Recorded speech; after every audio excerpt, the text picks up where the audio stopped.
I read a quote yesterday and it really struck me.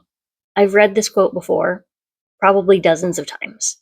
But when I read it yesterday, it just resonated in a different way that it hasn't before. The quote is from a Walt Whitman poem where he said, "Happiness, not for another place, but this place. Not for another hour, but this hour." There's so much going on. It's easy to put off being happy for another place.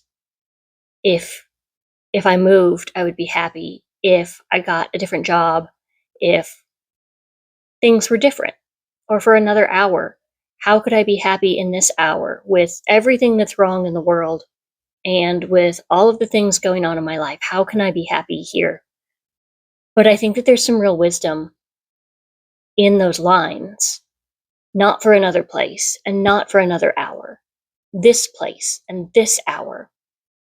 And it got me thinking about how happiness isn't necessarily a shallow, bubbly thing, but happiness is something that we develop and that we nurture, that we grow and tend like a garden of our own lives.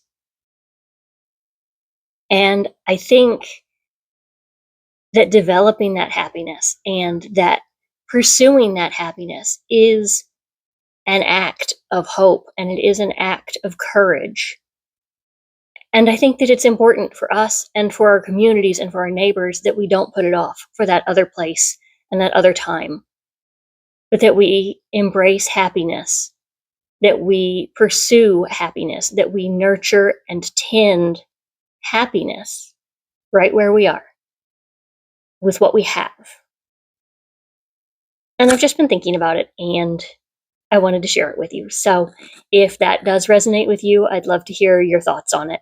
And if you take that statement a different way, I'd also love to hear your opinion if you think about it a little bit differently. But I hope that you find some happiness today and that you don't reject it. I hope that if you find those bits of happiness in your day today, please embrace them because happiness is for this place and for this hour. And that's even with everything else going on. Still this place, still this hour. I hope you find some happiness.